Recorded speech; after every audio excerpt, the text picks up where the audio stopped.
So I'm here with Eric Weiner, the famous author and blogger, to talk about a list that he came up with many years ago, which I like. This was back in 2002, back when journalism had a future and a present.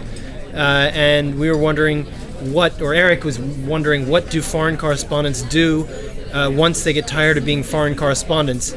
With the crisis that journalism is facing right now, this search for what foreign correspondents should do next has taken a much more urgent take. I mean, it's a much more urgent situation, Eric. So what are the 10 things former foreign correspondents can do? Well, Tom, I want to start by saying that being a foreign correspondent is the best job in the world. So all of these 10 options are a poor substitute. But that's not an option anymore. That's true. That's true.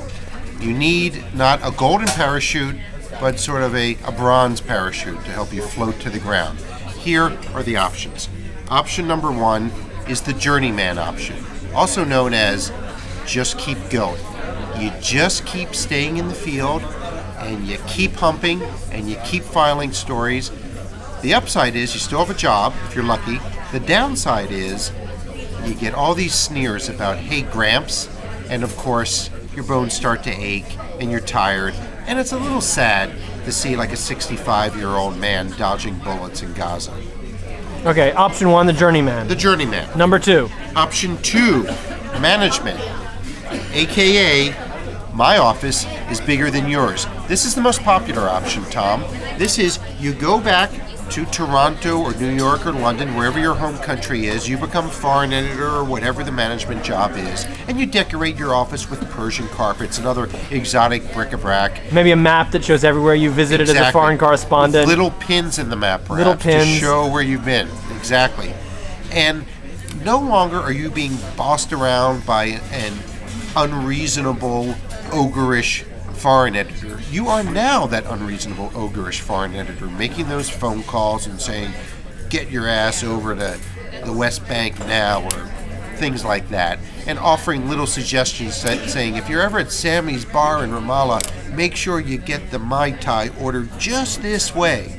So you're imparting your knowledge on the young bucks out there reporting. And maybe you have other friends who are also foreign correspondents ensconced in their own offices, and you talk to them on the phone about how, back in '84 you nearly got your ass shot off in East Timor and what a great time you had. The upside is you have a job and you have an office. Downside is you're just a management hack, and you're probably wearing a tie every day, and that's no fun at all. Which can cut off the blood circulation to your head. It can. Could lead to stroke or other sort of medical conditions. Right, okay, so consult your doctor before taking this option. Absolutely. Option 3. Option 3 is the columnist/author option, also known as the Tom Friedman option. This is perhaps the best option of all, and frankly, it's the one that I've tried, although I'm not as successful as Tom Friedman. But your book is a bestseller. It's rising on Amazon.com. I'm glad you asked about that. The Geography of Bliss, One Grump Search for the Happiest Places in the World. And if you click on my website, you can give me 10% of the cost of the book, which Eric is happy about. Right. This option entails having lots of lunches with important people. This is what you do every day. This is your life. You go off, you have lunches with important people, and then you write about these lunches and what was discussed, and you call it a column. Okay? It requires no facts or reporting, merely lunches with important people. You steal their ideas, you put them into your column, and you do this a couple times a week. Or over the course of a year, you have these important lunches with important people, you put it all down, and you call it a book. The positive side is that you no longer have to run around. You're a big thought guy. You're thinking big thoughts all the time. The downside is you have to constantly be plugging your book, such as the Geography of Bliss, One Grump Search for the Happiest Places in the World, which is now available in paperback, by the way. That's that option. Okay, option number 4. I think we're up to number 4. This is the professor option, the academic option, also known as the those who can do option. In this option, you ensconce yourself in the ivory tower. You wear a lot of tweed, and you go to faculty meetings, and you impart your wisdom on some young, impressionable 19-year-old minds. The upside is more regular hours. You have an eager audience for your ideas.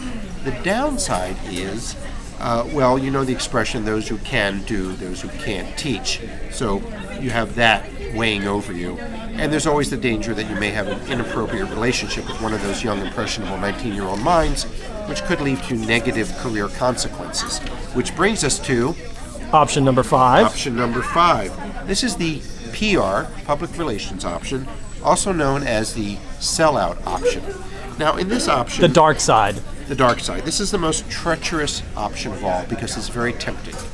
You're hired to work in public relations. You have a nice office, maybe a corner office, regular 9 to 5 hours, colleagues, people helping you, people who bring you coffee, perhaps. And you try to make yourself feel better by not working for some armament dealer or tobacco company. Maybe you work for UNHCR or the Red Cross. And maybe you go off and interview refugees in Rwanda or Burundi, just like a real journalist. That's fun, but deep down in your heart of hearts, you know you're just a flack. Which brings us to Option number 6. This is the Barfly, or otherwise known as they named a bar stool after me option. Say you're in Cairo or Delhi or Bangkok, and your time is up, and the foreign editor says it's time to come home. You don't want to come home. You stay. Foreign editor fires you. You then hang out at the local FCC. You spend a lot of time FCC there. being Foreign Correspondents Club. And you spend a lot of time there, and you drink a lot, and you ensconce yourself in the local Byzantine politics of the Foreign Correspondents Club. On the upside, you're still in Cairo or Delhi or Bangkok or wherever. You don't have to leave. On the other hand, you've become a bit of a parody of the foreign correspondent who should have left for home a little bit earlier. Which brings us to Option number 7, I believe. The bed and breakfast option, also known as the Berkshires option. This option, you catapult yourself clear of journalism, media, and the entire carcass of what passes for journalism these days. You're just clear of it. You're opening a little bed and breakfast in the Berkshires or Napa Valley or someplace like that, and you're fixing it up, and you're inviting your friends to come. You're offering them a 20% discount, and you're working with your hands for the first time in your life, and you're getting up before the crack of dawn, and it's great, except you're really, really bored because you miss the excitement of a big city, and it's really tough to make ends meet with a bed and breakfast. Many people try, few succeed, which brings us to option number 9. number 9, even though this is a top 10 list. And we should probably take out management since all the number 8. I'm sorry. It's number 8. Number 8.